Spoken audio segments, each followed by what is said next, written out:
Muchas gracias, Kenneth, por tus palabras. También agradecer a todo el equipo de Jaco Emprende UNSA, al ingeniero Juan, a Abel, ¿no es cierto?, por haber extendido esta invitación.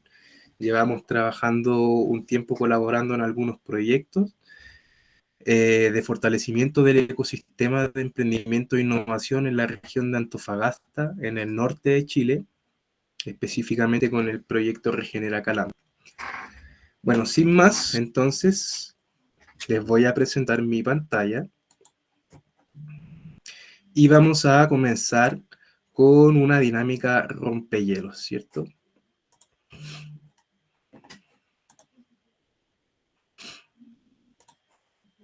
Entonces, me confirman si es que están viendo mi pantalla, debería ser sí. Sí, Marcelo. Muchísimas gracias. Muchísimas gracias. Entonces les voy a presentar. Les voy a pedir, por favor, que puedan entrar a Mentimeter, ¿ya? O que puedan escanear el código que está en la pantalla.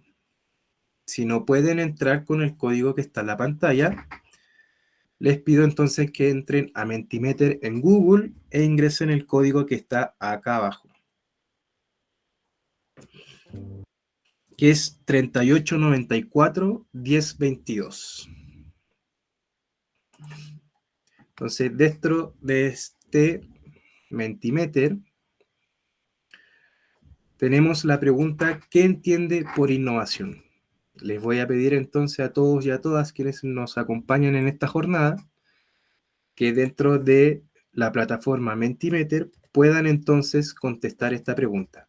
Pueden escanear el código o ingresar a través de Google con el código 3894-1022. Para esta dinámica vamos a dar unos 5 minutitos ya para que vayan dejando sus respuestas, ya nos están llegando.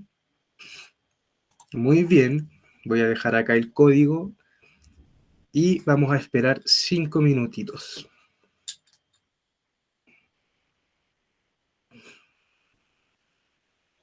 Por mientras les puedo ir contando un poco del contexto regional en el que yo me encuentro. Yo vivo en el norte de Chile, que vendría siendo lo más cercano al sur del Perú, lo más cerca que he estado del Perú. Bueno, he estado en el Perú, especialmente en Tacna, una ciudad muy bella, muy acogedora, donde se come muy bien, así que he estado en su país.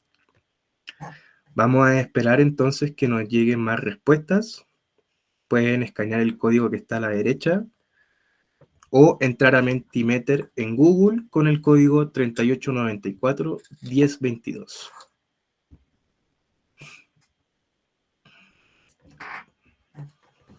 Vamos a dar un par de minutitos más.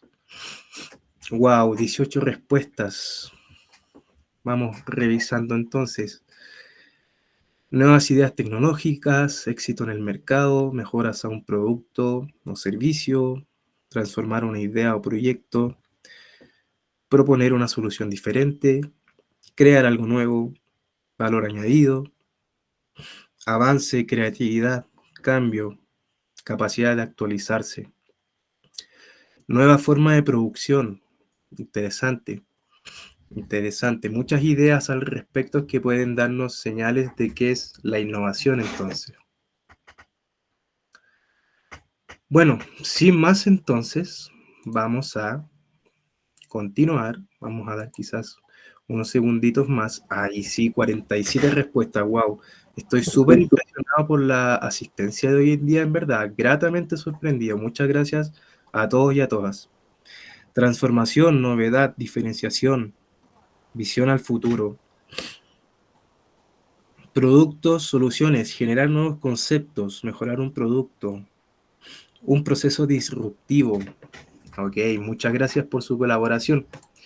Entonces vamos a continuar y les voy a pedir 2 minutitos de su atención porque les quiero mostrar un video para mostrarles que literalmente la innovación puede salvar vidas.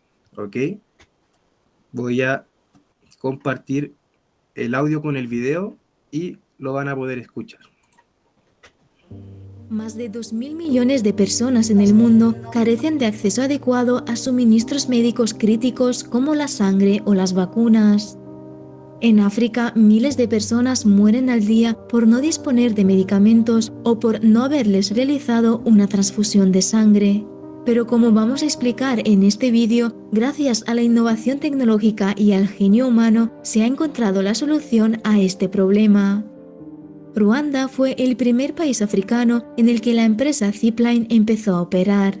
Este país se caracteriza por tener una infraestructura de transporte muy deficiente, lo que dificultaba enormemente el transporte de suministros médicos, especialmente de sangre, entre los diferentes hospitales del país. Por eso la empresa Zipline centralizó el reparto de sangre a través de su flota de drones. Cuando los médicos de cualquier hospital requieren de sangre, envían un mensaje al centro de distribución de Zipline, donde uno de sus drones será cargado con el pedido, que en cuestión de entre 15 y 30 minutos aterrizará en el hospital de destino. Veamos ahora con más detalles cómo funciona su tecnología. Una de sus características más innovadoras es el diseño modular de sus aeronaves. Estas constan de 4 piezas principales que tienen que ser ensambladas antes de cada lanzamiento. En primer lugar, el pedido es empaquetado en una de estas cajas, que posteriormente se coloca en el cuerpo del dron fabricado de fibra de carbono. Después, este se posiciona en la lanzadera, donde acaban ensamblando sus alas y el pack de baterías. Mientras tanto, otro empleado de Zipline se comunica con el control de tráfico aéreo de Ruanda para recibir su autorización para volar. El avión cargado con el pedido es propulsado en el aire mediante un lanzamiento con catapulta que lo acelera de 0 a 100 km por hora en medios. Ok, bueno, como les decía, la innovación literalmente puede salvar vidas. Ya este es un caso de una innovación que se da en África, ya un dron que, como vieron, ayuda a repartir medicinas y sangre para los hospitales de Ruanda en África. Bueno, una vez visto este video, les quiero entonces hablar de qué es la innovación según el Manual de Oslo. El Manual de Oslo es un manual que define qué es la innovación y particularmente nos da 4 definiciones que se las voy a dar a continuación. Pero primero debemos definir qué es la innovación, ¿ya? Según el Manual de Oslo, una innovación es un nuevo o mejorado producto o proceso o combinación de ambos que difiere significativamente de los productos o procesos existentes y que ha sido puesto a disposición de los usuarios potenciales o puesto en uso por una unidad, ¿ya? Esa es la definición de Oslo. Y Oslo, como les decía, nos da 4 definiciones para 4 tipos de innovación. El primer tipo de innovación que nos plantea Oslo es la innovación de producto o servicio, la cual implica introducir un bien o un servicio nuevo significativamente mejorado en cuanto a sus características y usos previstos. Incluye mejoras significativas en especificaciones técnicas, componentes, materiales, incorporación tecnológica, facilidad de uso y otras características principalmente funcionales, ¿ok? La innovación de productos o servicios está relacionada directamente con las funcionalidades de productos o servicios. Un ejemplo muy fácil de aquello, un bombillo de electricidad, acá en Chile le llamamos ampolleta. Si quieren me pueden dejar en el chat cómo le llaman en el Perú, porque la verdad es que lo desconozco. Entonces tenemos una ampolleta clásica, ¿no es cierto? Y tenemos un nuevo producto que es una ampolleta fluorescente que evidentemente es un producto mejorado que mejora la eficiencia energética. ¿Cómo podemos ver entonces en el caso de Zipline dónde está la innovación de productos y servicios? Estos drones presentan un nuevo producto que aborda un problema específico de acceso a atención médica en áreas remotas, ¿ya? En sí, el dron ya es un nuevo producto que cubre una nueva necesidad o viene a cubrir necesidades que estaban cubiertas de otras formas. Por lo tanto, es un producto innovador. Y no solo el servicio, como le había dicho en la definición de innovación, puede también ser un servicio, no solo un producto. La combinación de ambas, ya que el servicio de entrega de suministros médicos a través de drones, de por sí, ya es un servicio innovador. Es un servicio que prácticamente no existía antes. Eso con innovación de productos y servicios. Entonces, siguiendo la misma lógica, les voy a ir definiendo los otros tipos de innovaciones y después lo vamos a ver aplicado en el caso de Zipline. Tenemos la innovación de procesos, ¿ya? Es la implementación de un proceso, de un nuevo método de producción o distribución significativamente mejorado. Anteriormente estaba relacionado con la funcionalidad de un producto o servicio, mientras que los procesos están relacionados con los métodos de producción y distribución en líneas de producción de productos o servicios. Incluye cambios significativos en técnicas, en equipo y en software.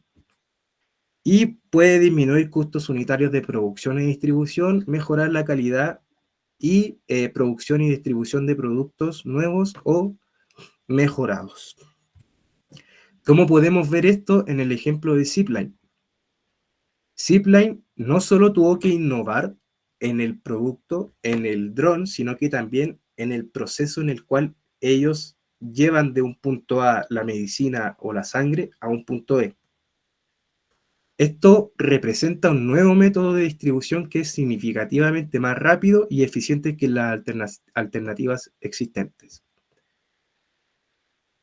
Zipline ha tenido que desarrollar nuevos procesos e infraestructura para operar su servicio.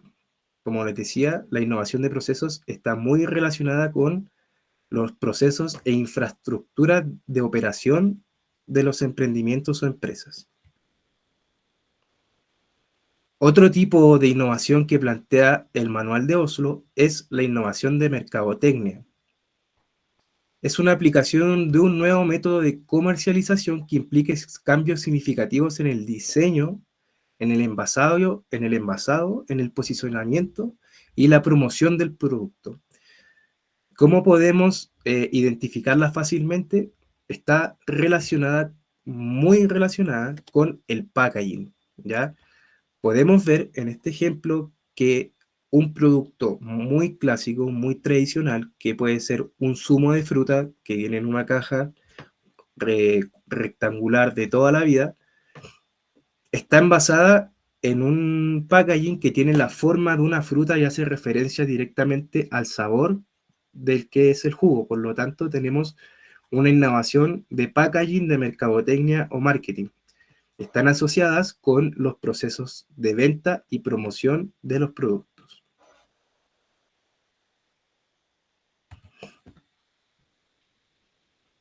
Acá podemos ver en el caso de Zipline cómo ellos también tuvieron que innovar en mercadotecnia o packaging. Evidentemente, el envase o el receptáculo donde ellos almacenan la medicina, la sangre y la transportan y después la dejan caer, tiene que tener características especiales, tiene que ser un packaging resistente a la humedad, por ejemplo, cuando hay días de lluvia, resistente a los golpes, tiene que mantener las cadenas de frío, por lo tanto, también tuvieron que innovar en esto. No solamente bastaba con envolver la medicina en una caja y ya, además de que tiene un sistema de paracaídas que también ayuda a amortiguar la caída del mismo.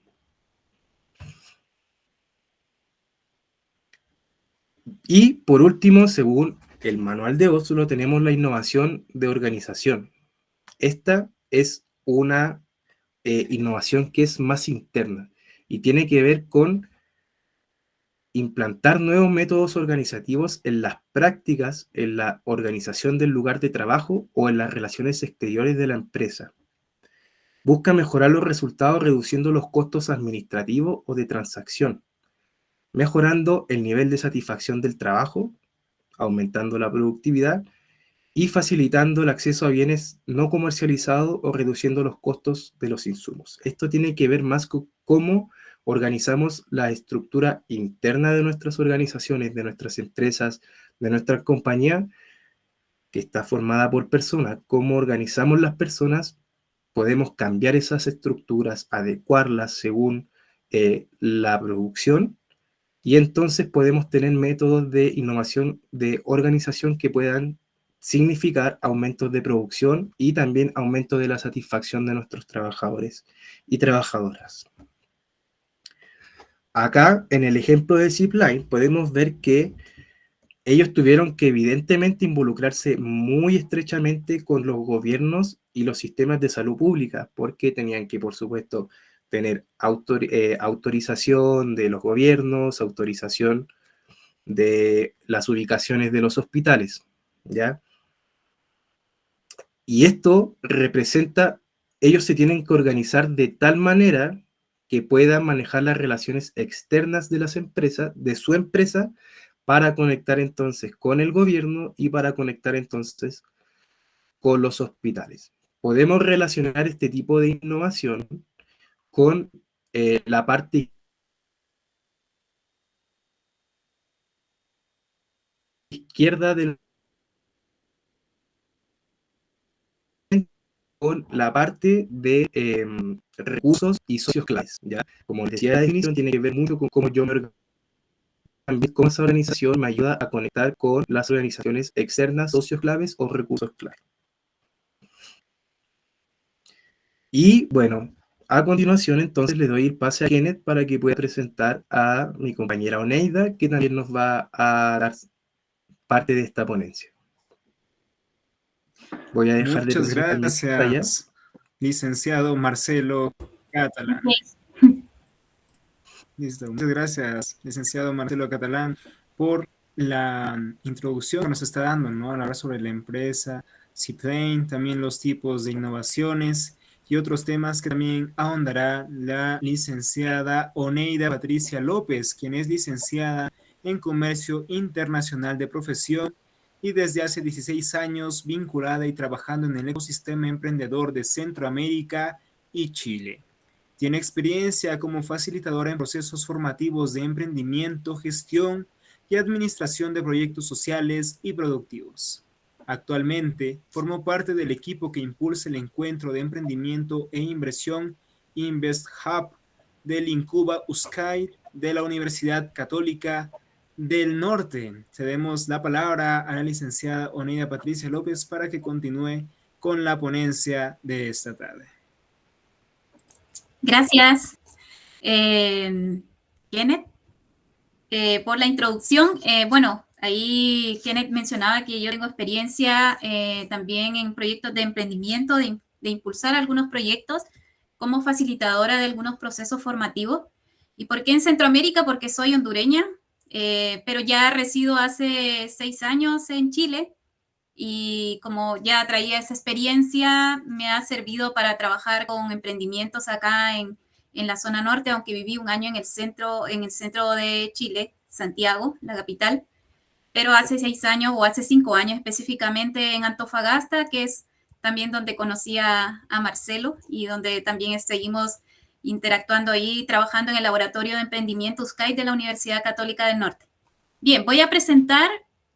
Y ustedes me confirman si ven por ahí, porque en el Meet uno pierde pantalla, entonces quiero confirmar si ven la presentación. Continuando y complementando lo que hablaba Marcelo, de la generalidad a lo específico, ahora yo voy a centrarme un poco en lo que es el emprendimiento social, que me imagino que ustedes también por allá lo han hablado en sus clases, también a partir de la incubadora también me imagino, pero quiero comenzar con esto, con algunos conceptos que creo que podemos partir de acá para conversar sobre lo que es el emprendimiento social, cómo podemos aplicar la innovación a lo que es un emprendimiento social.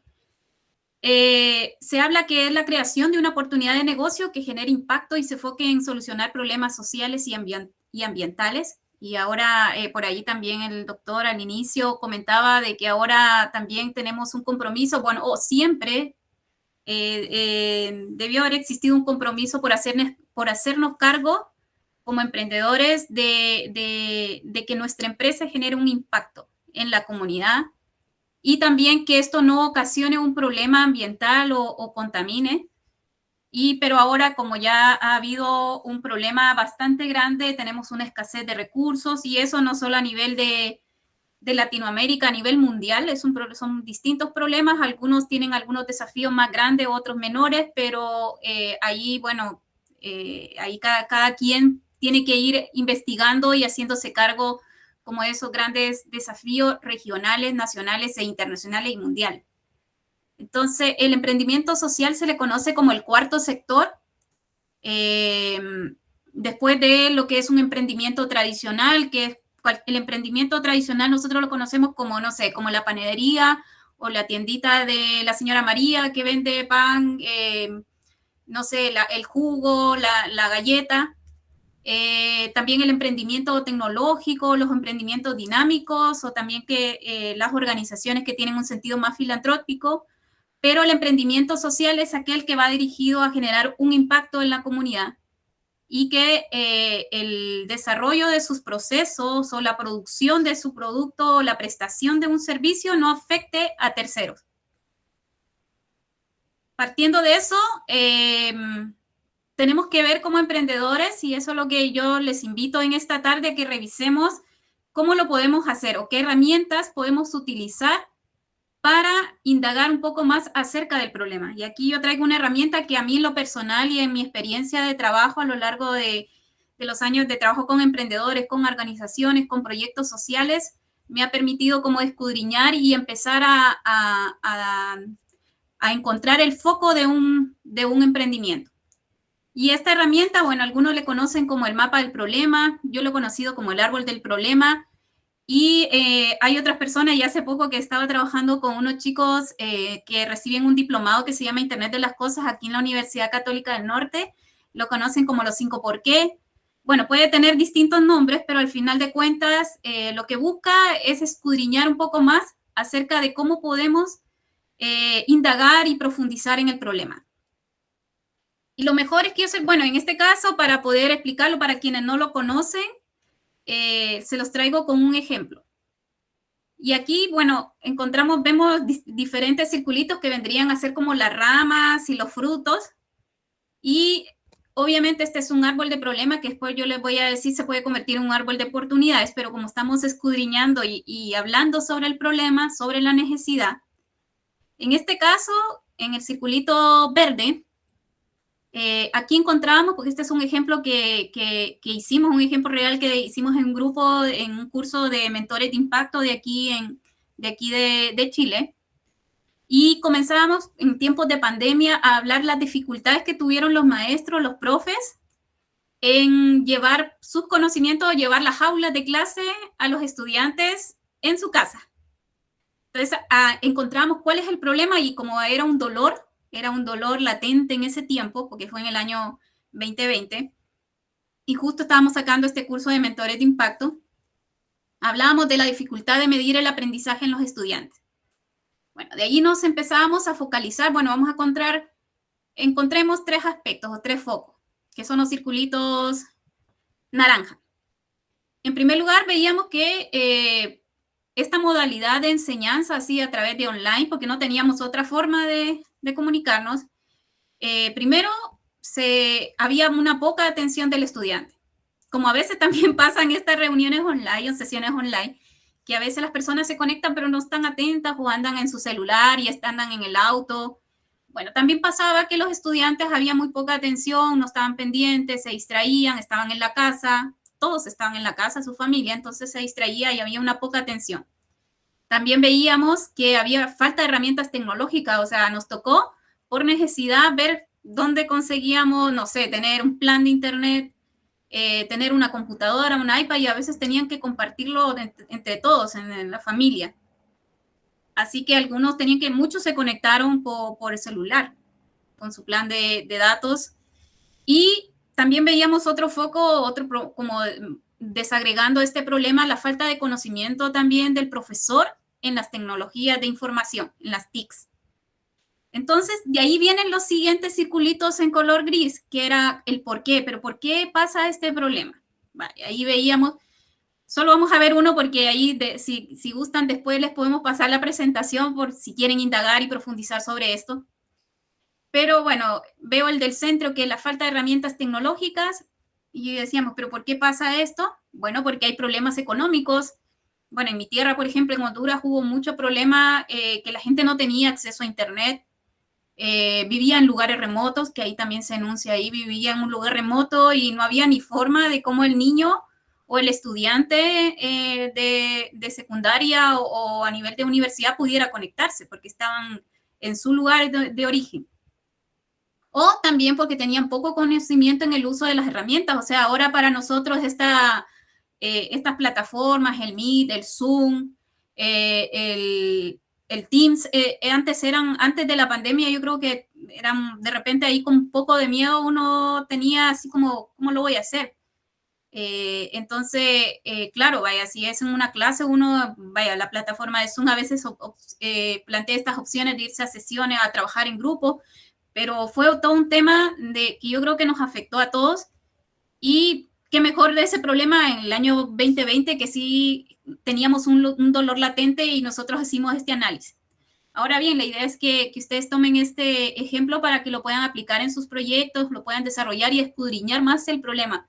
¿Por qué pasa? Porque a veces nosotros creemos que es la mejor solución del mundo para nosotros, pero puede ser que todavía no sea una necesidad para el usuario o para el cliente. Entonces tenemos que darnos el tiempo para analizar, para hacernos estos análisis, esta bajada de información, empezar a escudriñar, investigar. Claro, este es un ejemplo como con información que teníamos a mano, pero hay otros proyectos, sobre todo que ya tienen componentes tecnológicos o de sostenibilidad, y otros problemas que tendríamos que escudriñar si hay alguna estadística, una fuente de información que nos pueda dar insumos para poder indagar más sobre el problema. Así que este es un buen ejemplo. A mí me ha servido mucho esta herramienta del mapa del problema o árbol del problema. Y otra herramienta, porque a mí me gusta hablar mucho a través de los ejemplos y de las herramientas que yo he utilizado, metodología, para poder desarrollar mejor un proyecto.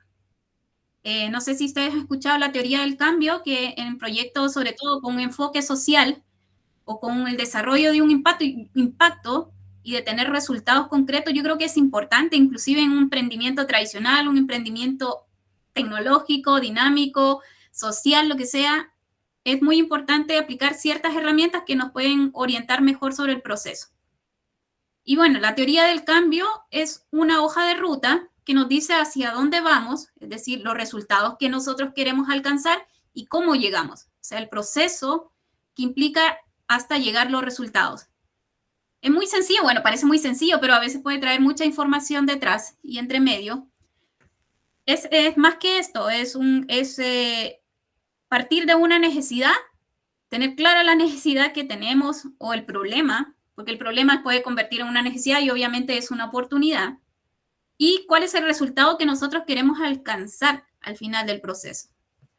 Y ahí puede ser un resultado no solamente económico, obviamente queremos alcanzar en un cierto periodo, porque esto puede ser para un proceso de años, de 3, 5 años, eso va a depender de las metas que ustedes se vayan trazando. Después puede hacer otra teoría del cambio y son distintas. Los proyectos de emprendimiento deberían tener o tienen distintas etapas. Entonces, es como replantearse de nuevo, como cuando uno hace el modelo de negocio, que ya después de cierto tiempo no hay que cambiarlo, estructurarlo, porque ya cambió mi negocio y tengo que orientarlo de otra forma. O darle una vuelta para que el negocio salga a flote. Entonces, bueno, ¿cuáles son las necesidades para alcanzar los resultados finales? Y entre medio están esto. ¿Qué insumos, qué actividades tengo que hacer, qué acciones, qué productos voy a obtener y cuáles van a ser los resultados intermedios? Y por ahí dejo ese eslogan, que lo que no se mide, no se mejora. Entonces, es importante. Yo sé que en muchos proyectos a veces uno dice, no, pero es que ya me ganó el impulso y necesito hacerlo ahora. Pero sí es importante detenerse a revisar todas estas metodologías o métodos que nos sirven para poder tener como mayor claridad de lo que queremos alcanzar.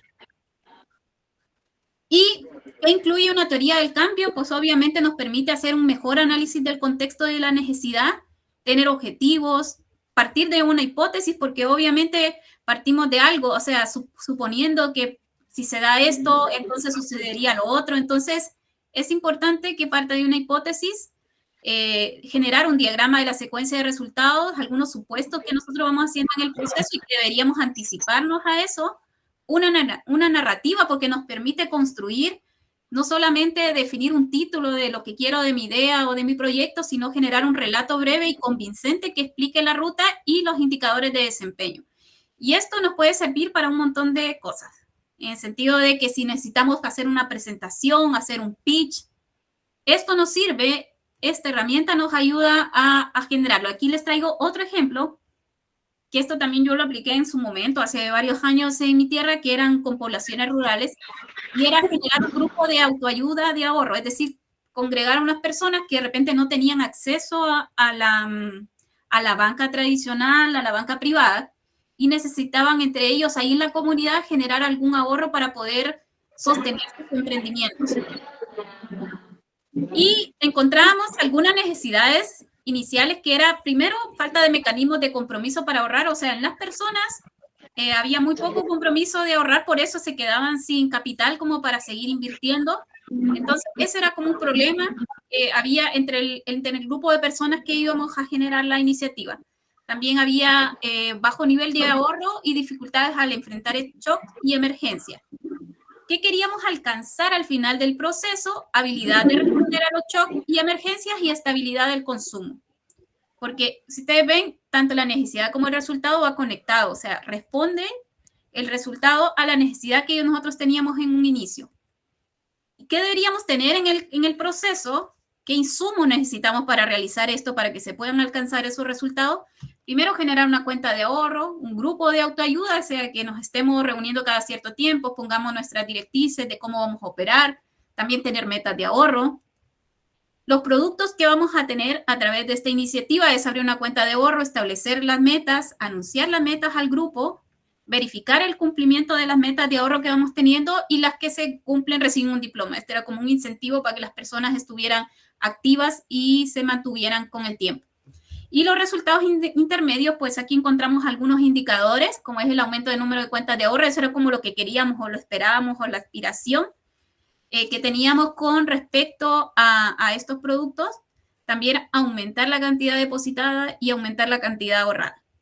Este es un ejemplo como muy básico, pero que les puede servir como para orientarse respecto a cómo generar esta ruta que nos dice la teoría del cambio, porque lo que se necesita, ¿por qué se llama teoría del cambio? Porque lo que se quiere ver es un resultado o un cambio en lo que nosotros teníamos. Por ejemplo, si es un emprendimiento tradicional, poder inyectarle algún tipo de innovación, digitalizarlo, por ejemplo, que ahora es importante, ya lo que hablaba también Marcelo, la mercadotecnia, cómo mejorar mi packing, cómo mejorar mis ventas, cómo anunciarme, cómo difundir mejor lo que yo hago, es necesario digitalizarse y saber utilizar todas estas plataformas. Ahora se utilizan estas redes sociales, el Instagram, el Facebook, el Marketplace en general, que nos permita visualizar mejor nuestro producto o nuestro servicio. Y ahora, muy importante, que también se hablaba en un inicio, en un emprendimiento social, es importante que estén alineados con el desarrollo sostenible. Y aquí vemos el triple impacto, que es el ambiental, que es la idea de esta área, es que no afecte el medio ambiente ni acabe con los recursos naturales, el social, que en general atienda las necesidades básicas de las personas de una comunidad, y obviamente el económico, que haya un crecimiento económico, estabilidad, competitividad, producción y consumo. Obviamente al tener un emprendimiento pagamos impuestos, de alguna forma aportamos al desarrollo de una comunidad, damos empleo, eso es importante, es un impacto que nosotros queremos generar en nuestro emprendimiento, y con eso estamos generando también competitividad a nivel comunitario o regional. Y bueno, también quisiera mencionar un poco acerca de los objetivos de desarrollo sostenible, que ya, por si algunos no lo sabían, desde el 2015 la ONU aprobó esta Agenda del 2030, que son sobre los Objetivos de Desarrollo Sostenible, y como también lo mencioné en un inicio, ha pasado de ser una idea dentro del terreno de lo deseable a convertirse en un fenómeno. Es algo, los Objetivos de Desarrollo Sostenibles son 17, pero igual tienen metas, tienen indicadores, los cuales ustedes los pueden ver reflejados. Hay plataformas de la ODS que están alineadas y están con información actualizada por año. También hay una información a partir de lo que fue el COVID, que tuvo un gran impacto a nivel de hay algunos objetivos que se vieron más afectados que otros, así como también regiones que también estaban con desafíos que no lo van a lograr cumplir, algunas metas que se tenían que al 2030 ya no se van a lograr cumplir, pero sí tienen que llegar con un porcentaje de alcance. Y bueno, ¿por qué les menciono los objetivos de desarrollo sostenible? Porque sí, son objetivos, hay muchos problemas ahí y a veces uno lo ve tan utópico como algo que es demasiado idealista, pero también hay oportunidades. Hay oportunidades para el desarrollo de nuevos emprendimientos, de desafíos que ya existen a nivel sobre todo a nivel de medio ambiente, por ejemplo, de disminuir la generación de residuos, de todo lo que es, bueno, hay tantos problemas a nivel mundial que yo creo que hay todavía oportunidades latentes, porque a veces uno dice, pero ya, ¿qué puedo inventar o qué puedo hacer si ya todo está hecho? Pero sí, la buena noticia es que todavía hay nichos que todavía no se han trabajado o que se necesitan perfeccionar o dar una solución más económica. Porque hay soluciones que están hechas como para personas que tienen un poder adquisitivo muy alto, pero también tendríamos que empezar en aquellas personas que tienen un nivel de ingreso más bajo. Entonces, ahí donde aparecen estos emprendimientos a partir de las ODS, vemos ahí el acceso a nuevos mercados, las nuevas tecnologías. Ahora, después del post-COVID o post-pandemia, se ha acelerado algunas cosas como las tecnologías. Tenemos acceso a la tecnología, la IA, por ejemplo, la inteligencia artificial se ha disparado, o sea, desde el año pasado, ahora ya es parte de nuestro día a día y hay muchos negocios que se pueden desarrollar con inteligencia artificial. Así que hay muchos componentes, sobre todo en el ámbito universitario, la investigación que podemos hacer acerca de ciertos emprendimientos y llevarlo a nuevas tecnologías. El ahorro en costos también, porque hay mucho consumo de energía y ahora tenemos que hacer uso de energías renovables. Ahora se habla de términos como el hidrógeno verde. Entonces, tenemos que estar actualizados con esas tendencias y saber aprovecharlas. Pero para eso se necesita investigación, se necesita, como les digo, tiempo, hacer uso de todos estos métodos para que podamos encontrarle la oportunidad. Vemos el aspecto 3, que se habla de generación de alianzas con otros actores y negocios con grandes empresas. Ahora, vaya, es inconcebible que todavía haya vendedores que digan, ay, no, yo no comparto mi idea porque me la van a robar. No, o sea, genere mejor una alianza, ¿por qué no genera una relación de colaboración con otra empresa, con un proveedor para que usted pueda competir? Porque ahora es difícil, o sea, no difícil, es difícil, pero no imposible, pues la competencia va a existir, pero ¿cómo puedo mejorar y ser competitivo y marcar la diferencia? Y a veces haciéndolo a través de generando una alianza o generando una colaboración con otra empresa. También contratos con el sector público, leyes específicas para la contratación, hay algunos incentivos también. Vaya, por ejemplo, acá en Chile, en los fondos que da a través del gobierno, de fomento productivo, también premian a las personas que tienen esta ley de las 40 horas, que de repente tienen una conciencia ambiental o que tengan un componente de sustentabilidad o sostenibilidad, tienen un componente extra por dar prioridad a esos temas. En el aspecto 5 hablamos de la mejora de la reputación y aumento de la confianza en la marca, valoración por parte de los consumidores, este tema de la reportabilidad. Nos indica que ahora hay muchas instituciones, organizaciones que trabajan con comunidades, son empresas grandes que necesitan generar reportes. Y ahí podría constituirse también como una oportunidad de que yo como emprendedor pueda auxiliarles en eso. También adelantarse a ciertas normativas, aumento de normativas de materia de sostenibilidad, por ejemplo, le hablo de Chile porque obviamente es donde trabajamos. Pero ahora acá, por ejemplo, con el tema de la gestión de residuos, hay una ley que se está implementando, o sea que la normativa se está ya recalcando más, que es que el que contamina paga. Es decir, si la empresa que generó el empaque de plástico, por ejemplo, en este caso Coca-Cola u otras empresas que generan botellas de plástico, que ahora también se hagan cargo y hay una normativa detrás que va a hacer que estas empresas cumplan. Obviamente en la práctica eso tiene mucho trabajo, pero en ese proceso también uno como emprendedor puede anticiparse y adentrarse en todas estas normativas y proponer soluciones para que estas empresas cumplan con ese reglamento. Así que hay un sinfín de oportunidades que se han presentado, tecnologías, sostenibilidad, proyectos que tengan un enfoque de recuperar, por ejemplo, ciertos residuos, y esto es el ejemplo que yo les traigo acá. Estos son unos ejemplos sobre dos empresas que en Chile rescatan a partir del desecho, uno le dice basura, pero es un residuo porque se puede rescatar. No todos los materiales se pueden rescatar, pero sí algunos de ellos. Entonces, ahí de repente más adelante les dejo los links para que puedan entrar a revisar las iniciativas. Por ejemplo, este de Cáscara Food, lo que hace es rescatar alimentos. Esa es su misión, rescatar alimentos para rescatar nuestro planeta. Ellos lo que hacen es rescatar la pulpa de algunas frutas. En este caso, utilizan mucho la pulpa de la manzana.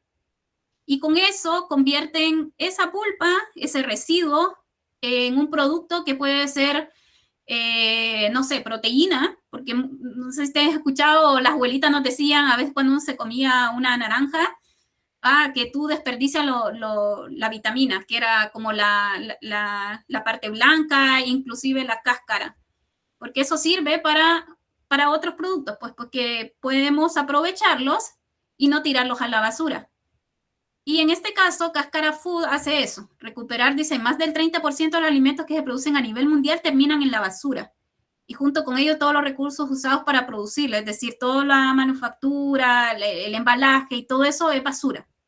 Y hoy más que nunca el desperdicio, como bien lo mencionan los amigos de Cáscara Food, no es una opción. Entonces podemos ahora, con tanta escasez de recursos, de agua, de energía, o utilizar más insumos que no, o materiales que no hagan tanto, o no se vayan a convertir en basura, sino un residuo que podamos rescatar. Y el otro ejemplo que también les traigo acá es el de Ecositex. Pero voy a ver si... Primero tengo un link aquí para ver si se puede ver la página. ¿Lo ven por ahí? La página web de Cáscara Food. Sí, lo vemos. Ya, aquí es solo para orientarles, porque tampoco la idea es que les pueda, tampoco es que me pagaron para darles promoción, pero sí como una iniciativa y como un ejemplo para que ustedes lo puedan observar. Este es un ejemplo de los productos que ellos elaboran. Estas son como complementos nutricionales. Entonces, para que vean acá, en este caso, el del verde, pues se rescatan la pulpa de la manzana verde. Y ellos, todos estos residuos los obtienen a veces de las mismas empresas que elaboran los jugos, porque ustedes ven el jugo, hice el jugo de naranja o el jugo de manzana, y lo demás es a la basura. Ahora ellos lo rescatan y ha sido un emprendimiento que ha tenido bastante éxito. Bien, retorno. Ahora, ¿ven la presentación? Sí, sí se ve. Ya. Es que quiero mostrarles ahora el caso de Ecositex. Ahí le voy a estar preguntando, pero es que pierdo pantalla. ¿Ven por ahí la página web de Ecositex? Totalmente. Sí, gracias. Súper. Gracias por el auxilio ahí. Ellos, con este grupo, pues, que son dos chicas, son dos mujeres, yo trabajé en una mentoría en el 2021, creo, si no mal recuerdo. Ellas recuperan el desecho textil, pero sobre todo el desecho textil a partir del material de jeans. Entonces, porque ese es el material que a ella les sirve para generar un tipo de hilado, y con esto ellos han logrado hacer un tipo de cordón, que es el que vemos por ahí, y obviamente cierran todo el ciclo, o sea, esta es economía circular porque hacen frazadas y ahí sacan varios productos, pero obviamente lo que a ellas les interesa es distribuir el cordón para que otras personas puedan hacer el producto final. Pero hacen todo el ciclo, cierran el ciclo del desecho, o sea, recuperan, a ella no le representa un costo obtener la materia prima, porque a ella eso le llega gratis, o sea, quien asume el costo, a veces son algunas empresas que de repente tienen mucho desecho textil, o también a nivel domiciliario que la gente quiere, no sé, ya no voy a botar a la basura de esto o no sé dónde y pago para que me retiren mi ropa. Y bueno, ella me contaban ahí en su experiencia que también a veces recibían ropa que no fuera de jeans, porque también en su fábrica también con el otro material ellos lo que hacían eran relleno. Bueno, ahí podemos ver el relleno, también la otra ropa, que eran como fardos de ropa usada, también lo vendían a 1,000 pesos, 1,000 pesos chilenos, entonces eso es muy barato. Y así lograban cerrar el ciclo y bueno, ahí está la fábrica, que esos conos son grandes, son industriales para estas empresas también. Y por ejemplo, en el caso del el relleno textil, lo utilizaban también para el relleno de todo, trabajaban con una empresa que se dedicaba a generar productos de fitness, o sea, esto así como para el boxing, así que también utilizaban eso. Entonces, se los digo ahí porque me pareció muy buena experiencia. Las chicas estaban siguen trabajando, han tenido obviamente como cualquier emprendimiento sus problemas, pero el modelo de negocio de ellas era muy bueno y les estaba yendo muy bien con el negocio. Porque independientemente de que un emprendimiento tenga un foco social, un foco ambiental, también tiene que generar, pues tiene que ser rentable, debe ser factible y viable, porque tiene que ser posible de realizar, pero también económicamente rentable. Así que estos son 2 casos de éxito y así como me imagino también en Perú hay muchas iniciativas que se están haciendo y eso va a depender mucho de los desafíos que tenga cada región, cada país. Pero en el caso, por ejemplo, sobre todo en el norte de Chile, hay mucho residuo textil, que hay muchas de esas toneladas de residuos no se están reciclando. Como también el plástico, hace poco también estaba trabajando con un emprendedor que recolecta plástico y obviamente acá todavía aquí en el norte de Chile todavía no tenemos un proceso para el reciclado, sino que solo se recolecta y esto se envía a Santiago, que es el centro, que es muy lejos de acá, entonces todo eso significa costo. Entonces, pero hay negocios que son muy posibles de realizar. Y bueno, para finalizar mi presentación y dejar un espacio también para preguntas que ustedes tengan sobre lo que hemos conversado, les dejo este lema que a mí me ha gustado, a veces puede sonar como muy fuerte, pero me gustó porque yo pienso que la mejor manera de empezar algo es dejar de hablar de ello y empezar a hacerlo, o sea, ponernos manos a la obra.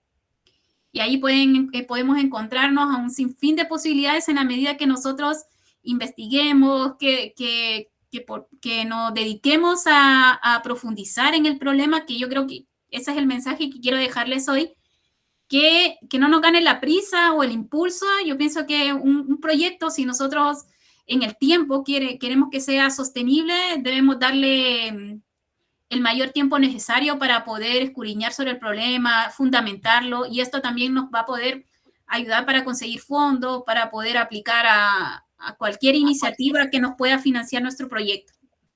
Eso les dejo para darle paso también ahí si tienen algunas preguntas que nos quieran hacer a Marcelo y a mí.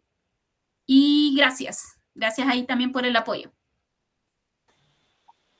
Muchas gracias, licenciada Oneida Patricia López, por su ponencia. Es licenciada en Comercio Internacional, profesión, y también está vinculada, como ya vimos, con el ecosistema emprendedor de Centroamérica y de Chile. Ella nos habló un poco sobre los emprendimientos sociales, también sobre el árbol de problemas como una propuesta para adoptar nosotros siempre que deseemos llevar un proceso.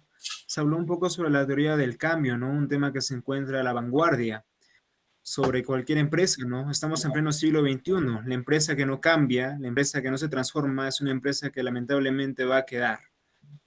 Solamente se queda hasta ahí su desarrollo, ¿no? Y la idea es que podemos avanzar a la posteridad, también con las nuevas herramientas existentes hoy en día, como el benchmarking, entre otras, adoptando las mejores prácticas y también teniendo en cuenta los objetivos de desarrollo sostenible que también fueron implementados por la licenciada. Continuando con la programación de esta tarde, lo que tenemos a continuación es el espacio del panel, ¿de acuerdo? Así que voy a pedir que por favor mutemos los micrófonos para poder darle espacio al panelista, hacer la invitación respectiva y nuevamente agradecer a nuestros ponentes, tanto al licenciado Marcelo Catalán Cochansi como a la licenciada Oneida Patricia López. A continuación damos base al doctor Paulo Enrique Gómez Sanabria, quien es economista. Él es director de programas de capacitación de Muru Innova Consultoría y también formación en innovación. Así también es el director fundador de Historia y Cultura en Arequipa. Bienvenido, doctor Paulo Enrique Gómez Sanabria. El tiempo es con usted para que continúe con este espacio del panel. Muchas gracias y buenas noches con todos, Marcelo, Neida. Primero felicitarlos por su excelente ponencia, por abordar una temática tan importante y crucial como es la innovación y en el contexto específico de lo que es la innovación social, ¿no? En lo que es la economía circular. En el caso de Marcelo, más que un panel, me parece un pequeño conversatorio porque creo que así vamos a poder aprovechar las experiencias que cada uno de ustedes tiene. En el caso de Marcelo, cuando empezabas hablando sobre la inclusión en casos prácticos como en el uso de drones en el reparto de sangre en África con Sleepline, creo que implica de una forma muy concreta y tangible el impacto positivo que tiene la innovación y específicamente la innovación tecnológica en la sociedad. Entonces, dicho sea esto, me gustaría hacerte una pregunta, justamente en el sentido de profundizar un poco más la discusión y entender más cómo podemos adoptar estas iniciativas innovadoras en los diferentes contextos, específicamente en el contexto educativo. En el caso de nuestro país, en Perú, tenemos algunas restricciones que están planteadas desde la propia ley, desde los centros productivos. En el modelo educativo peruano, la ley universitaria limita la creación de centros productivos, o sea, que las universidades creen centros productivos que puedan fomentar la innovación aplicada. En el caso de Chile, ¿ustedes cómo tienen ese marco regulatorio? Si es diferente, es igual, si las políticas les permiten a ustedes integrar más eficazmente la innovación dentro del sistema educativo universitario. Eso porque en el Perú, al tener esos límites, las universidades peruanas, tanto públicas como privadas, se están dedicando más que todo a la investigación y dejando de lado el lado de la innovación. Y en muchos casos, solo algunos estudiantes y profesionales lo ven por el lado de la invención, que toda invención no es innovación, y tal como dijiste al inicio de tu ponencia, la innovación es la inserción exitosa de un producto, bien o servicio o proceso en el mercado. Si no se inserta en el mercado ese producto o servicio, no se puede considerar innovación. Entonces, ¿cómo crees que se da en el caso de Chile y cómo se podría aplicar en el caso peruano? Muchísimas gracias, Pablo, por tu pregunta. Muy buena pregunta. Complementando un poco tu comentario respecto a la innovación, ¿no es cierto? Y la adopción de tecnologías para responder a problemáticas sociales.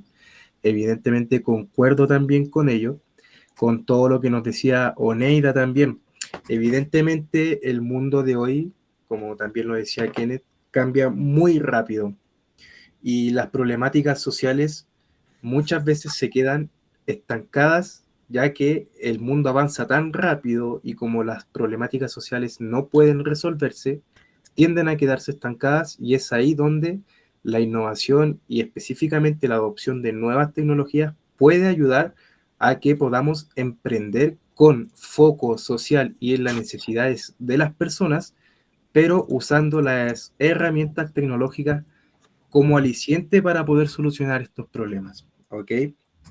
Entonces, a veces se suele tender a confundir que la innovación social no necesariamente tiene que responder a la adopción de tecnología, pero hoy en día nos damos cuenta de que evidentemente sí lo tiene que hacer y evidentemente eso nos va a ayudar a resolver las problemáticas que tenemos con la sociedad.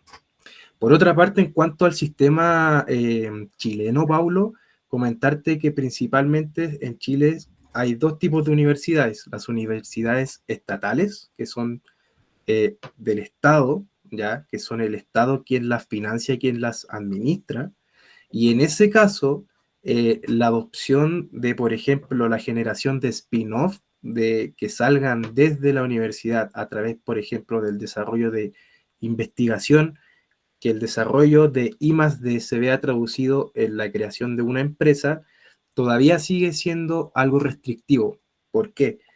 Porque se entiende que los profesores, investigadores, alumnos que crean una universidad, que crean una empresa desde la universidad con base en el desarrollo científico de la universidad, ocupando, por ejemplo, sus laboratorios, sus equipos técnicos para la creación de una solución, el Estado es el dueño de esa solución, ya que nace con los implementos y con los utensilios de la universidad del Estado. Por lo tanto, en cuanto a innovación y creación de empresas en universidades estatales, todavía existe una brecha. Una brecha en comparación con las universidades privadas, por ejemplo, la Universidad Católica del Norte, en la que Oneida y yo trabajamos.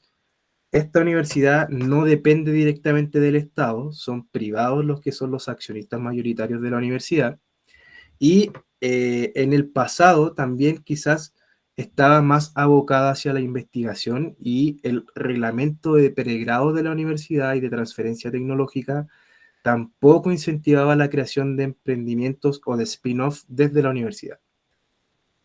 Cabe destacar que estas políticas están cambiando y que el reglamento de la universidad está cambiando para facilitar la creación de empresas desde la universidad, teniendo en cuenta que en la universidad podemos generar desarrollo e investigaciones profundas, generación de conocimiento, y es de los pocos lugares, junto a los centros de investigación y desarrollo, donde se puede investigar y donde podemos encontrar soluciones profundas.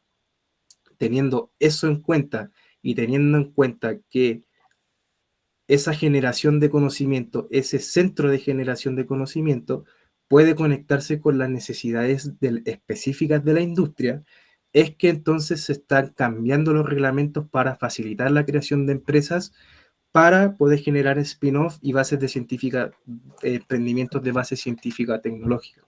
Ya que anteriormente se podía hacer, era más fácil que en las universidades estatales, por ejemplo, pero si es que el profesor quería formar una empresa junto a sus alumnos, el profesor tenía que elegir entre seguir su carrera como investigador o profesor, o dedicarse 100% a la empresa. No podía realizar alguna de las dos, adicionalmente de que el paquete accionario también de esa empresa era mayoritariamente de la universidad. Pero como les decía, esos reglamentos están cambiando para que sea mucho más fácil, y entendiendo que podemos generar soluciones de impacto para la industria. En ese sentido, les quiero dejar un link. En la presentación que me hizo Kenneth, mencionó que soy productor de un podcast de emprendimiento, innovación y ciencia. Este podcast lo que busca es, por una parte, evidenciar casos de éxitos de emprendedores y emprendedoras, pero por otra parte también mostrar o contrastar esa mirada con la mirada del desarrollo de investigación e I+D dentro de la universidad, con el fin de que se fomente la creación de empresas de base científico-tecnológicas. Y por supuesto que estas empresas de base científico-tecnológica deben responder a problemáticas sociales y ambientales de nuestros tiempos. Así que les voy a dejar ese link en el chat para que puedan tener acceso al podcast que estamos produciendo para difundir entonces casos de éxito y también la investigación y el desarrollo para creación de empresas de base científico-tecnológica que atiendan los problemas sociales y medioambientales de hoy en día. Bien, muchas gracias, Marcelo. Importante esas iniciativas que estás realizando. En caso de Oneida, respecto a su ponencia, es claro que las herramientas metodológicas empleadas son cruciales para poder encontrar los múltiples niveles que tienen una problemática social, ¿no? Porque las problemáticas sociales son multicausales.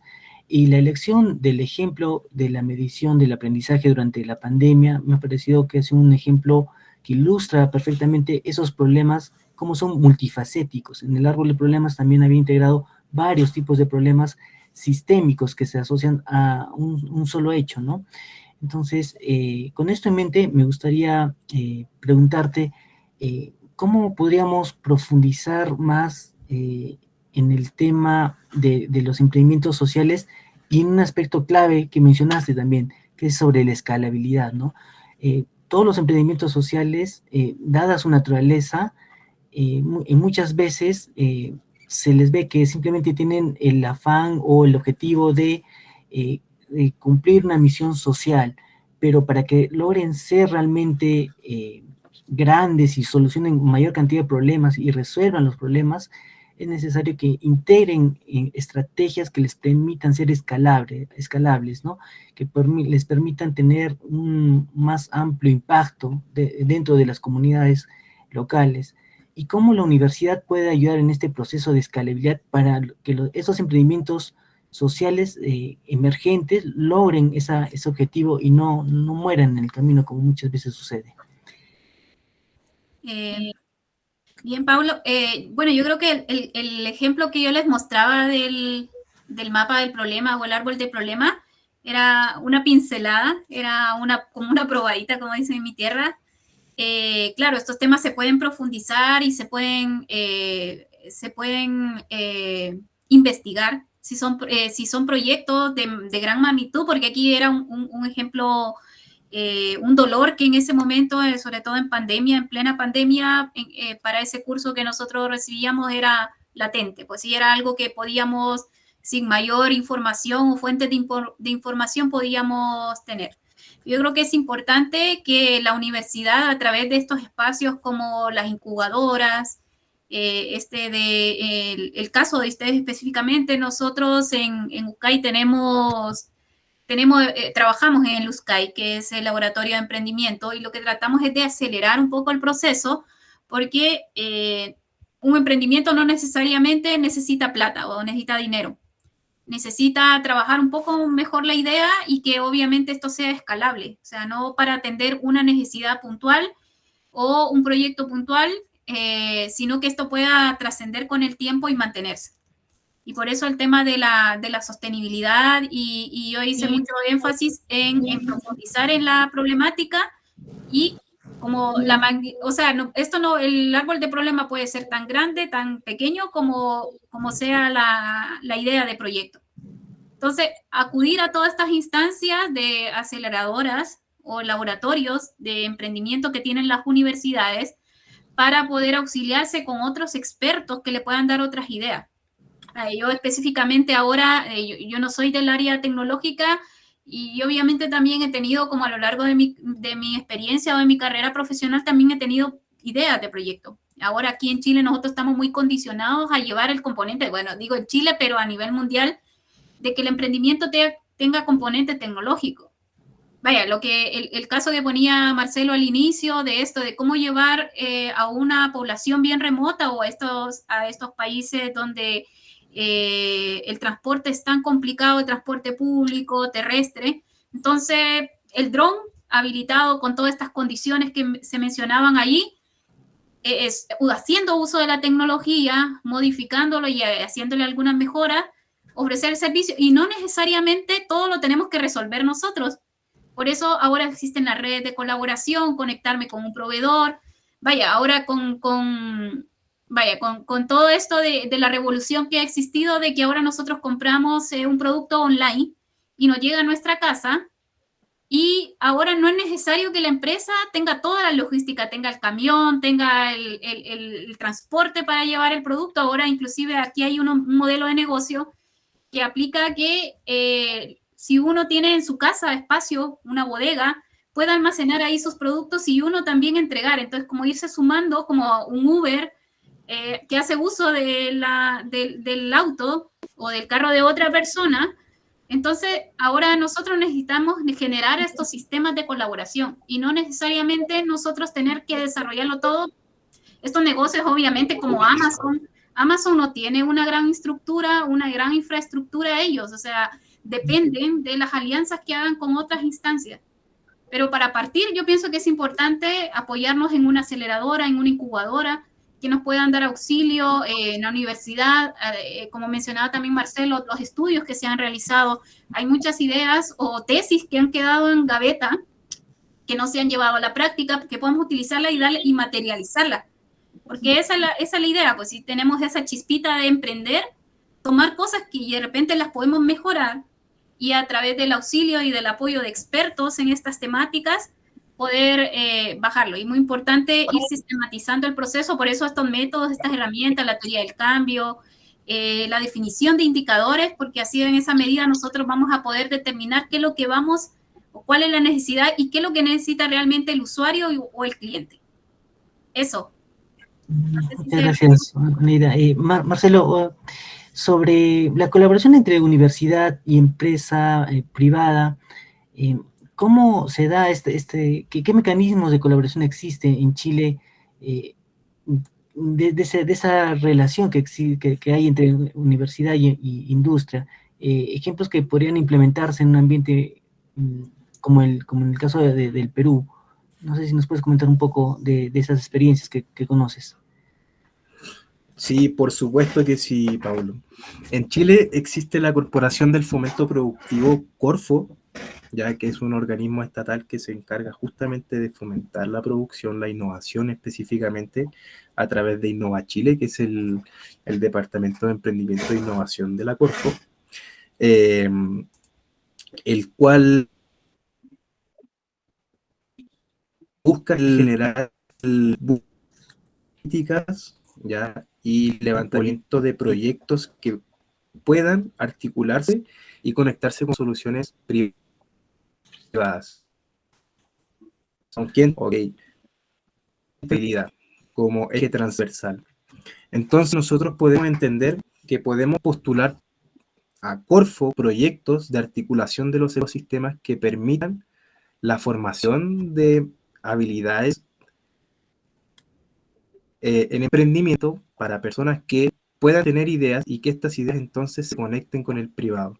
Ahora, específicamente la región de Antofagasta, en el norte de Chile, es una de las regiones con uno de los ecosistemas más desarrollados del país de Chile.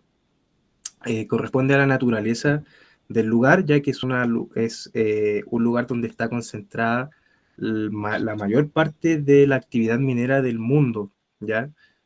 Con la minera a rajo abierto más grande del mundo, la producción de cobre más grande del mundo. Entonces, esto ha permitido de que las empresas y la industria especialmente tengan mucho poder de tracción con el ecosistema y también con la generación de soluciones. Entonces, los privados, por una parte, aportan alternamente a lo que hace Corfo, aportan con capital para poder generar proyectos de distinta índole, pero también financian otras organizaciones o actividades o iniciativas que sirvan de articulación, como por ejemplo el Laboratorio de Emprendimiento Sky, donde trabajamos con Oneida, que es financiado por Escondida BHP, que es una minera muy grande acá de la zona.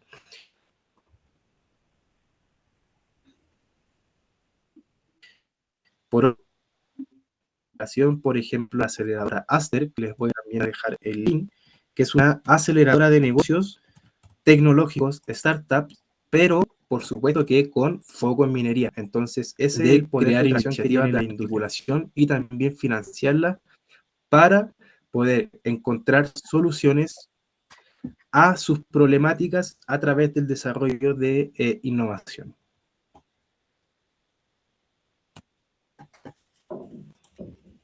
Muchas gracias, Marcelo. Oida, en el campo de los emprendimientos sociales, uno de los aspectos más delicados siempre ha sido la implementación de proyectos en comunidades vulnerables. Recuerdo mucho uno de los primeros trabajos que tuve fue quitar la caspa a una comunidad, a los niños de una comunidad. Se implementó el proyecto, se hizo las campañas y al mes siguiente se volvió y otra vez los niños tenían caspa, y porque no se había evaluado el factor cultural, que la caspa estaba asociada a una percepción de riqueza. Entre más caspa, más rico. Entonces las personas mandaron a los niños a que se contagien de caspa a otras comunidades. Entonces, este tipo de intervenciones, que suelen estar muy bien intencionadas, pueden enfrentar desafíos muy complejos, ¿no? Y desafíos éticos también, ¿no? Mucho más en estas condiciones donde somos países interculturales, multiculturales, con una gran diversidad de idiosincrasias. Entonces, dado este contexto, ¿cuáles son los desafíos éticos más significativos que se pueden enfrentar los emprendimientos sociales al tratar de implementar soluciones en ciertas comunidades o en ciertos espacios, justamente pensando en lo que mencionaste de las ODS? Súper. Bueno, de hecho, Pablo me hizo recordar también de una iniciativa que también no tuvo el éxito que se deseaba en Guatemala, en Centroamérica, donde igual un problema, uno lo identificaba como un problema, así como el tema de la caspa, tal vez para muchos era un problema, porque decía, pobre niño o pobre familia, pero para ellos no era un problema, más bien le sacaban provecho. Y pasó en el caso de Guatemala, donde se estableció también un programa social, donde se incentivaba de cierta forma, porque a veces la gente mal entiende los conceptos, que para las mujeres que tenían hijos, entre más hijos tuviera, más apoyo. Entonces, muchas mujeres, entonces puedo tener más hijos. Entonces, ahí como hablar un poco, hay que entender un poco la idiosincrasia de las comunidades. Y antes de empezar a decir, esta es la solución, este es vamos a ir a atacar este problema, puede ser que para la misma comunidad no sea un problema. Entonces, antes de eso, y yo se lo digo como receta, hay que empezar a escudriñar, investigar un poco, irnos si es un programa del gobierno o si es un programa ahora existe, que creo que también en Perú, muchas iniciativas apoyadas con fondos privados, como de las mineras que mencionaba Marcelo, es ir a conocer la comunidad, un poco indagar sobre necesidad, hacer esta jornada, aunque la gente les parezca ya hasta rutinaria, que hacer estas consultas, pero buscar estrategias, metodologías que sean atingentes a ese tipo de población. Vaya, en el caso a nosotros nos pasaba que también aquí en el norte hay mucho apoyo aparte de las mineras, y uno decía, pues entonces vamos a dar plata para que emprendan.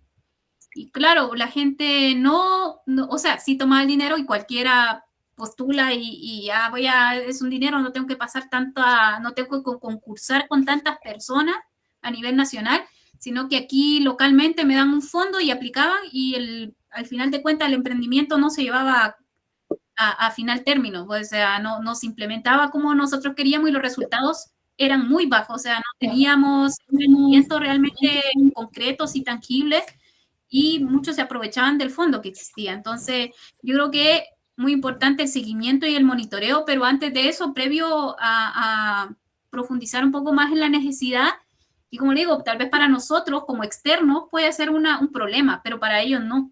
Entonces, hay que adentrarse un poco a conocer la comunidad, sus características culturales, porque cambian mucho. A veces en un mismo país uno dice, pero ¿cómo pueden cambiar tanto? Pero pueden estar al lado y súper diferentes. También a nivel de Latinoamérica a veces hablamos español, pero a veces no nos entendemos. Entonces hay muchos factores que hay que tomar en cuenta, y sobre todo en comunidades muy remotas, yo creo que hay que irse un tiempo no decir años, pero sí ir a observar y utilizar métodos de investigación que tampoco sean tan abrumadores para la gente, porque hay gente que se asusta, o también uno puede generar temor por andar ahí metido y observando o haciéndolo de una manera que no es correcta, pero hacer esa indagación previa, aunque lleve más tiempo. Gracias, Soneida. para ir también ya finalizando con esta parte, Marcelo, considerando la creciente importancia de la tecnología en el desarrollo económico y en el desarrollo social, y cuando uno observa las áreas rurales, a menudo encuentra que se han quedado muy atrás en términos de acceso a tecnologías digitales. ¿Cómo crees que los emprendimientos sociales pueden abordar eficazmente la brecha digital en estas comunidades? ¿Qué modelos de colaboración pueden existir o existen entre el sector público, privado y las organizaciones no gubernamentales justamente para ampliar el acceso a las TICs, ¿no?, en estas zonas? Por supuesto que sí, Paulo. Y complementando un poco mi respuesta anterior, en la región de Antofagasta existe una mesa de innovación. Esto quiere decir que aproximadamente 27 organizaciones de distinta índole, academia, privado, sociedad civil, públicas, se reúnen cada cierto tiempo, hay un directorio, es una corporación que está conformada, y en esa mesa se discuten todos los temas. La estrategia regional de innovación, que es un documento gubernamental que nos da la hoja de ruta hacia dónde nos deberíamos mover, y entonces todas las distintas organizaciones conversan en cómo, desde su lugar de agencia, desde lo que ellos hacen y sus respectivas ventajas al respecto, pueden trabajar en pos de esos objetivos y qué es lo que la otra organización puede complementar para cumplir esos objetivos. Eso es primordial. Las mesas de innovación donde se juntan, por ejemplo, podríamos pensar que juntar dos universidades podría no tener sentido quizás porque son competencia, por así decirlo. Ok, acá se juntan.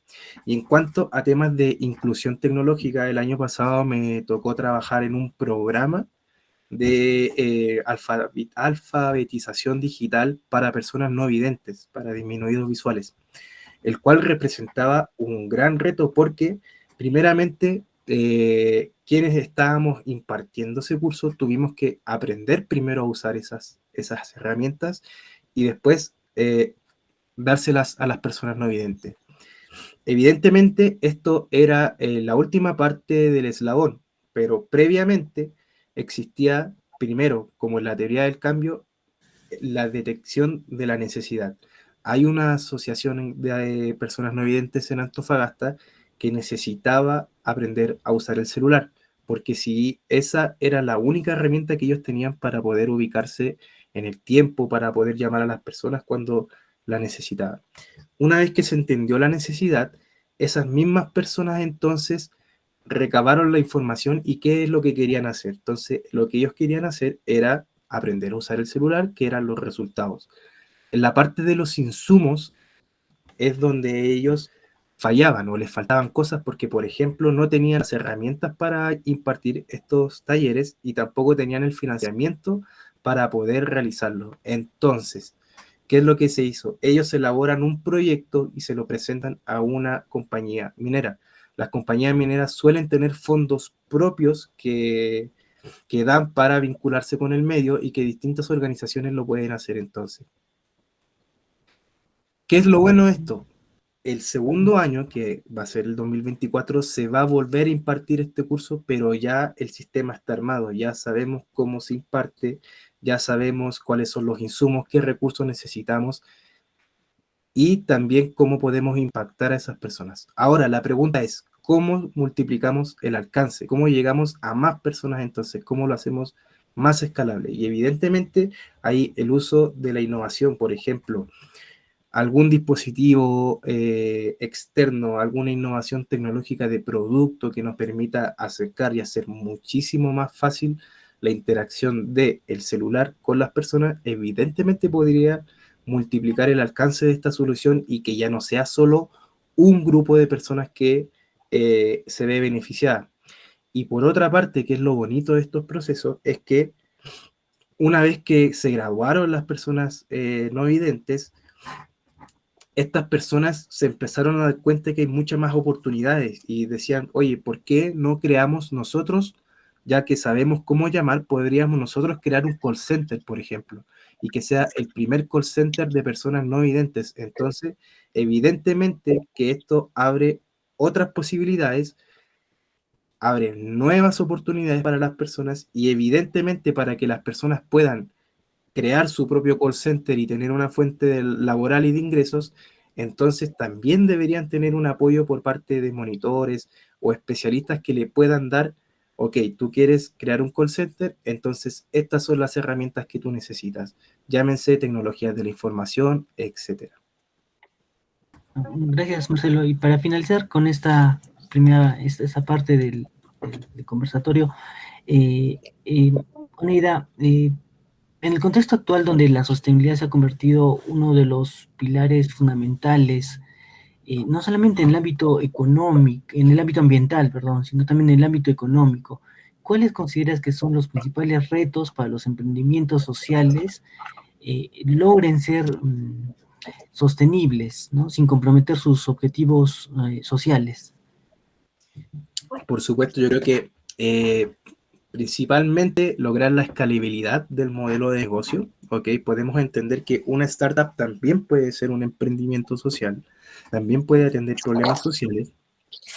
Otra brecha detectada es el acceso a financiamiento. Ya muchas veces nosotros podemos tener muchas ideas e incluso tener modelos de negocios que puedan ser validados a baja escala, y al momento de escalarlo o generar innovaciones que puedan hacerlo más escalable, evidentemente eso significa una inversión. Muchas veces el acceso a capital puede ser una de las mayores brechas dentro de lo que podría ser que un emprendimiento social pudiera tener mayor impacto. Y para complementar, Pablo, ahí obviamente un gran desafío es lograr la rentabilidad, pero hay que recalcar que un emprendimiento social obviamente persigue un objetivo económico, como los ejemplos que yo mencioné. Ecositec es una empresa, sí tiene un enfoque de generar un impacto y hacerse cargo de un residuo, como es el residuo textil. En el caso de la empresa de Cáscara Food, igual, es un residuo, pero igual ellos ganan plata por el producto. Yo sé que hay muchos programas que tienen como un sentido o con un enfoque más de altruismo, de apoyo a la necesidad, y así hay estas instancias. No sé si ustedes también en Perú tienen la Techo Chile o Techo, que construye casas para personas con vulnerabilidad, obviamente de vivienda, y obviamente eso tiene que depender de fondos de apoyo de empresas, del tema de responsabilidad social empresarial, y ahí hay que crear ciertos mecanismos y suscribirse, la ONU, UNICEF, todas estas instancias sobreviven con un apoyo económico, con una suscripción, apelan también al corazón de las personas, es decir, generan estos videos de impacto, pucha, mire, está pasando esto, y entonces como que uno, pucha, dona y una aplicación rápido. Ahora hay que aliarnos de todos los instrumentos.